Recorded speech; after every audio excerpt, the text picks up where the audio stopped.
सभी बच्चों को नमो नमः।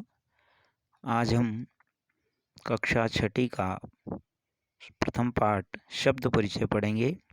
शब्द परिचय के अंतर्गत सबसे पहले यहाँ पे दिया गया है स्वराह। स्वरा यानी स्वर, यहाँ पे स्वर दिया है। तो स्वर दिया है, इसमें सबसे पहला है अश्व। यहाँ देखेंगे अश्व दिया है, तो अश्व यानी घोड़ा।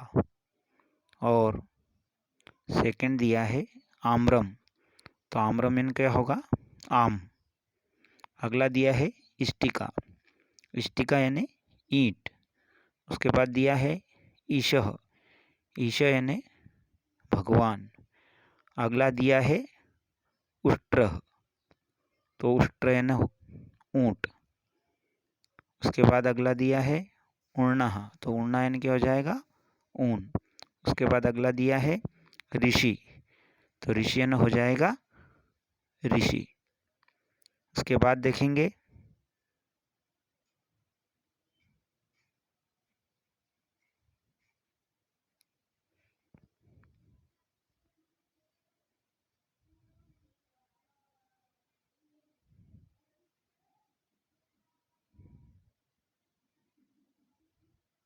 एणः, तो एणा यानी क्या हो जाएगा?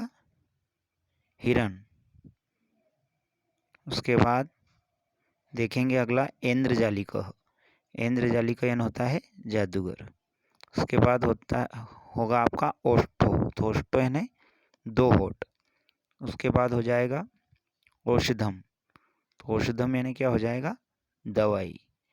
फिर दिया है व्यंजन में, नीचे दिए हैं व्यंजन, तो व्यंजन में कमलम का होगा कमल, खड़ग का होगा तलवार, गणेश का होगा गणेश, और घट, घट का घड़ा। और नीचे दिया है गंगा, यहाँ पे दिया है गंगा, आप अपनी पुस्तक में देख लेंगे। यहाँ पे दिया है गंगा, तो गंगा का हो जाएगा गंगा नदी। उसके बाद देखेंगे चक्रम, चक्रम यानी पहिया, छत्रम यानी छाता, जलयानम में लिखेंगे जहाज, झर यानी होता है झरना, और चंचु यानी होता है चोंच। टंकण यंत्रम, ये क्या लिखा है नीचे? टंकण यंत्रम, तो टंकण यंत्रम होगा छापने की मशीन। ठटका यानी ठटेरा, डमरू यानी डमरू, और ढोल का ढोली होगा, ढोलह यानी ढोल, और बाणा यानी तीर हो जाएगा। इसके बाद अगला हो जाएगा, अगला देखेंगे, अगला इसमें दिया है तरु। ऊपर देखेंगे तरु, तरु यानी पेड़। अगला दिया है थह, थह यानी पहाड़। फिर दिया है नीचे दर्पण, दर्पण यानी दर्पण। धनु का क्या हो जाएगा? धनुष। फिर दिया है नरेश, नरेश यानी हो जाएगा राजा। फिर हो जाएगा पर्णम, पर्णम यानी पत्ता। फणी, फणी यानी सर्प या नाग। बक यानी बगुला, भल्लुक यानी भालू। उसके बाद देखेंगे मयूर, मयूर का क्या हो जाएगा? मोर। और फिर है यज्ञ, यज्ञ क्या हो जाएगा? यज्ञ। और रथ का रथ हो जाएगा, रथ यानी। फिर देखेंगे लड्डू का, लड्डू हो जाएगा वटा यानी बरगद, शशक यानी खरगोश, षटपद यानी भौरा, सरह, सरह यानी तालाब, हलम यानी हल। उसके बाद आ जाते हैं आपके संयुक्त व्यंजन, जो दो व्यंजनों से मिलकर बने हैं, उन्हें हम संयुक्त, दो या दो से तीन, जो इतने भी जो है दो या दो से अधिक इससे बने हैं, उनको हम संयुक्त व्यंजन बोलते हैं। क्षत्रिय, क्षत्रिय यानी क्षत्रिय, त्रसम यानी वन, और ज्ञानी यानी ज्ञानी, यानी क्षत्रज्ञ। ये तीनों संयुक्त व्यंजन है। उसके बाद दिया है आपको चित्राणि दृष्ट्वा नामन लिखे, यानी चित्र को देख करके नाम लिखना है। इसमें आपको एग्जाम्पल दिया है, जैसे अश्वः, तो अश्वः इसके चित्र के नीचे लिखा है अश्वः। इसके बाद देखेंगे आगे का कमलम यानी कमल, कमल के फूल के नीचे लिखना है कमलम। जो तलवार बनी उसके नीचे लिखना है खड्गः, फिर घड़े के नीचे लिखना है घटः, फिर छाते के नीचे लिखना है छत्रम, फिर उष्ट्रः, ऊँट के नीचे लिखना है उष्ट्रः, फिर हिरण के नीचे लिखना है एणः, एणः यानी हिरण, फिर धनुष के नीचे लिखना है धनु, फिर आम के नीचे लिखना है आम्रम, और ढोल के नीचे लिखना है ढोलः। इसके बाद दूसरा दिया है कोष्टकात उचित शब्दम चित्वा चित्रानुसारम लिखत, यानी कोष्टक से उचित शब्दों को देख करके चित्र के अनुसार लिखना है।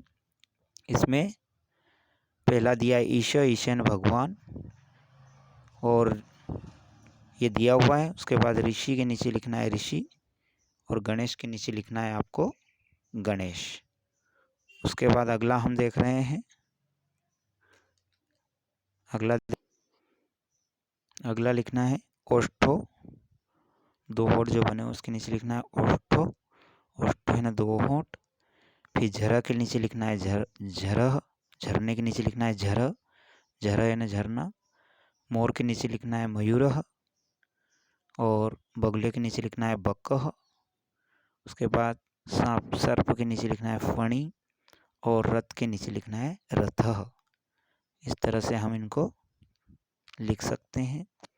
अगला है अधोलिखिता नाम शब्दानाम वर्णानाम पृथक पृथक लिखत। जैसे ऊपर दिया है मयूर का म में फिर अ, फिर प्लस करके य, फिर प्लस करके उ, फिर प्लस करके र, और फिर प्लस करके अ, और प्लस करके विसर्ग लगाया है। इसी प्रकार से हम चटका कर देखेंगे। तो चटका में आपको करना है च, तो च में च है, उसके बाद फिर अ है, फिर प्लस ट है, ट के बाद फिर अ है, फिर क है, और क में आ की मात्रा लगे इसलिए क प्लस आ करना है। उसके बाद अगला है नरेश। तो नरेश में न में फिर अ आया तो न में हलंत लगाएंगे, जैसे इन ऊपर लिखे हुए हैं, इन शब्दों में लगे हुए हैं, जैसे म में य में, इसी प्रकार से। तो न के बाद अ, फिर र के बाद फिर उसमें ए की मात्रा है तो ए लिखेंगे, ए लिखना है नरेश में। ए के बाद फिर श लिखना है, और श के बाद फिर अ लिखना है, और अ के बाद फिर विसर्ग लगाना है। अगला देखेंगे पत्रम। तो पत्रम में प में हलंत लगाएं, फिर प्लस करके अ लिखना है। पत्रम, फिर त्र लिखना है, उसमें हलंत लगेगा, फिर प्लस करके अ लिखना है। पत्र हो गया, और फिर आखिरी में पत्रम में हलंत वाला म आया है तो केवल म लिखना है। अगला है दर्पण। तो दर्पण में द में हलंत लगाना है, फिर अ लिखना है, फिर र में हलंत लगाना है। दर्पण में आधा र आया है तो अ में हलंत लगाना है, फिर प्लस करके प लिखना है, प में हलंत लगाना है, फिर प्लस अ लिखना है, फिर प्लस के बाद न लिखना है, फिर प्लस लगा के अ लिखना है, और फिर प्लस लगा के विसर्ग लगाना है। तो इस तरह से हम कर सकते हैं। घट है तो घट में घ में हलंत लगाना है, फिर अ लिखना है, फिर ट में हलंत लिखना है लगाना है, फिर अ लिखना है, अ के बाद फिर प्लस करके आपको विसर्ग लगाना है। फिर नीचे अगला प्रश्न दिया है रिक्त स्थान पूर्यत, रिक्त स्थानानि पूर्यत, रिक्त स्थानों को भरना है। जैसे जलयानम आपने पढ़ा था, तो इसमें ल लिखना है। शशकः यानी खरगोश होता है, तो यहाँ पे कह नहीं दिया है तो कह लिखना है। फिर गणेश में बीच का ण ए णे नहीं दिया है तो इसको लिखना है। चक्रम में शुरू का च नहीं दिया है, ये लिखना है, चक्रम यानी पहिया। फिर इष्टिका में आधा षटकोण और ट में छोटी की मात्रा इष्टिका लिखना है, इष्टिका यानी ईंट होती है। अगला है वर्णमालानुसारेण क्रमेण स्थापित, यानी ये सब जो लिखे हैं शब्द ऊर्णाः बकः औषधम हलम सरः मयूरः रथ आम्रम घट और कमलम, इन सभी को आपको स्वर के हिसाब से जमाना है। तो इसमें सबसे पहले आएगा आम्रम, फिर आएगा दूसरे नंबर पे ऊर्णम, तीसरे नंबर पे औषधम, फिर जो है कमलम, कमलम के बाद घटः, घट के बाद बकः, बक्का के बाद मयूरः, मयूर के बाद रथ, रथ के बाद सरह और सरह के बाद हलम। इस तरह से ये आपके जो है वर्णमाला के अनुसार जम जाएंगे। इस तरह से आपका ये पहला पाठ जो है समाप्त हुआ।